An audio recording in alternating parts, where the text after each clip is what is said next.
경매스쿨 현미경의 치우입니다. 여미입니다. 요즘 사람들이 하도 실수를 많이 하니까 내가 드는 생각인데, 처음 경매 법원에 간 그때 기억나? 기억이 생생합니다. 왜? 저도 실수를 많이 했거든요. 나도 실수 겁나 많이 했어. 네. 그 실수가 지금 와서 생각해보면 실수가 계속 되풀이 되더라고. 그때 실수를 한번 얘기를 해봐. 제가 그때 벌써 이제 10년도 지난 일인데, 실수라기보다는 미리 좀 준비를 안 해놓은 게 있었어요. 제가 입찰한 날이 5월 1일이었거든요. 5월 1일이 무슨 날인지 아시죠? 몰라. 왜? 왜님, 5월 1일 날 무슨 날이에요? 옛날 사람, 근로자의 날이잖아요. 근로자의 날에 안 여는 데가 있어요. 은행이 업무를 안 하니까 보증금을 준비해 놨어야 되는데 그걸 준비를 안 해놓은 거예요. 그래서 부랴부랴 아침에 이 ATM 저 ATM 돌아다니면서 보증금을 현금으로 5만 원짜리 현금으로 뽑아가지고 현금을 봉투에 이만하게 넣고 입찰을 했던 기억이 있습니다. 그런 기억도 다 누구나 있지만 제일 많이 또 실수하는 게 뭔 것 같아? 금액 적는 거 아닐까요? 금액을 그쪽에 와서 적는 사람도 분명히 있어. 맞아요. 입찰대에서 펜으로 적는 사람들도 많죠. 그게 더 많은 것 같아요. 미리 준비해서 가는 사람보다. 근데 미리 준비해서 가는 사람이 초보자라고 하면, 예를 들어서 거기서 금액을 적는 사람이 고수라고 쳐. 근데 고수가 막 금액을 적어. 초보자는 어떨 것 같아? 엄청 떨리죠. 나도 변경해야 되나? 해가지고 금액을 변경하는 사람들이 있어, 막. 그리고 현장 분위기에 취해가지고 금액을 막 더 써. 그렇죠. 막상 법원에 가보신 분들은 알겠지만 법원에 사람들이 엄청 많거든요. 생각보다 많아요. 물건이 예를 들어서 한 10개밖에 진행이 안 되면 20, 30명밖에 없겠지라고 생각하는데 그래도 한 100명이 있어요.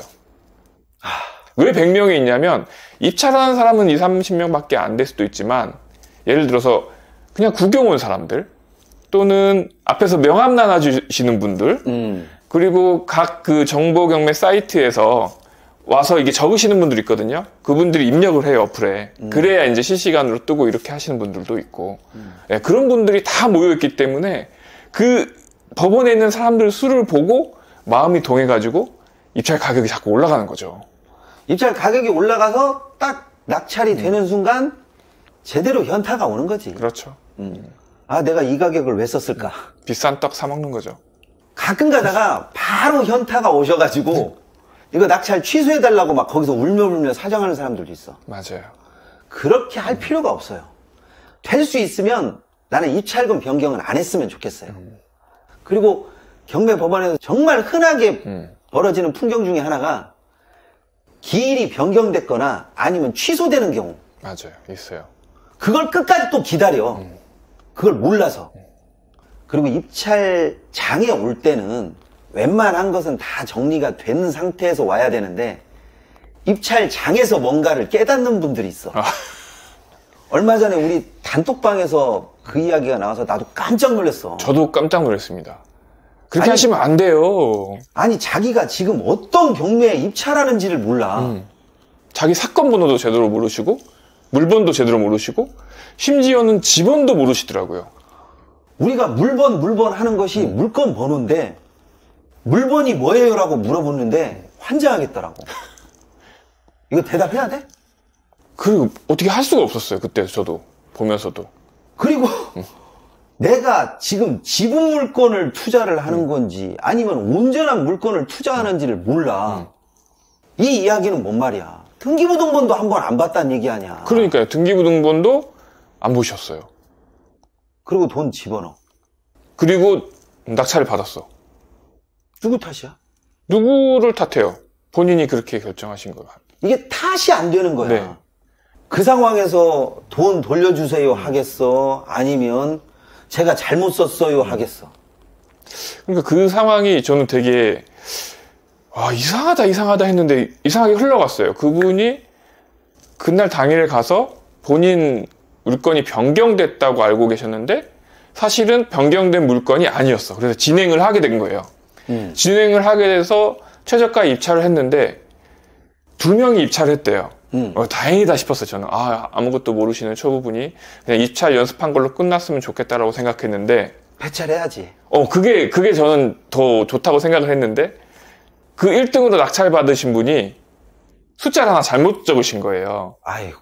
그러니까 그 사건 번호 숫자를 하나 잘못 적으셔서 그분도 무효가 된 거예요. 그러니까 그분은 더 그러니까 초보끼리 붙은 거야. 그래서 단톡방에서 말씀하신 분이 낙찰을 받게 된 거죠, 그거를. 야, 이거를 어떻게 축하한다고 해야 돼? 아니면 그러니까. 뭐라고 해야 돼? 그래서 이 말도 못하고 저 말도 못하고 참 안타깝게 있었는데 그분도 이 영상을 보실 텐데 뭐라고 말씀드려야 될지 아직도 모르겠어요. 앞으로 어떻게 해야 될지도 모르겠고. 그래서 내가 느끼는 건데 될 수 있으면 시뮬레이션을 미리 한번 돌려보는 게 좋겠어. 그렇죠. 또 경매 법원에서 또 흔하게 벌어지는 풍경이 일찍 왔는데 주차장이 어딘지 몰라요. 맞아요. 또 차를 저쪽에다 대고 왔어요. 누가 딱지 끊을 것 같아가지고 갔다가 내려오니까 끝났어요. 뭐 이런 이야기도 많이 하고 그러는데 될 수 있으면 미리미리 숙지해야 될 것은 숙지하고 경매 법원에 가야 되는데 꼭 그렇게 되지 않아서 이게 재산상의 손실도 나고 자기가 경험을 했다라고 하면 뭐 할 말은 없지만 사실상 이런 경험은 되게 비싼 경험이잖아. 그렇죠. 우리가 한 해에 경매 법원에서 이렇게 실수라고 불리워지는 것들 때문에 날리는 돈이 보통 한 300억 정도 돼요.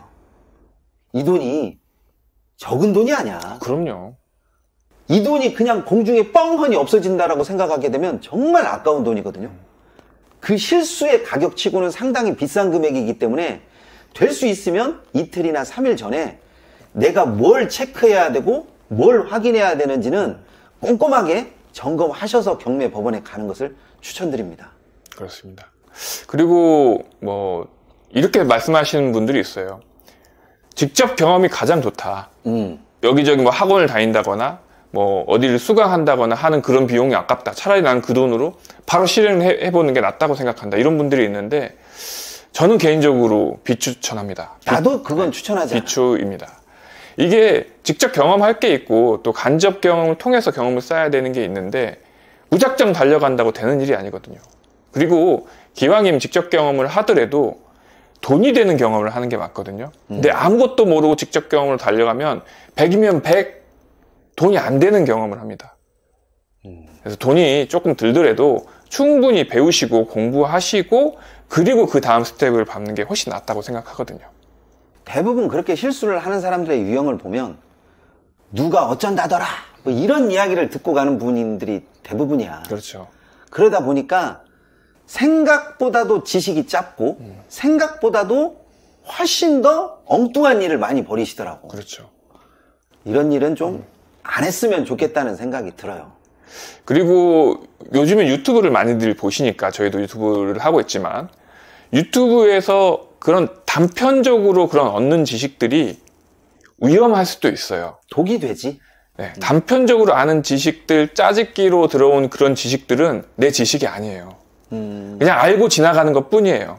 그래서 기왕이면 오프라인 나오셔가지고 직접 현장에 나오셔서 차근차근 1부터 100까지, A부터 Z까지 순서대로 정리해 놓은 그런 수업을 한번 들어보시면 전에 있던 그런 단편적인 그런 지식들이 또 하나의 또 지식이 될 수 있습니다. 자, 이번 시간에는 여기까지 하도록 하겠습니다. 감사합니다.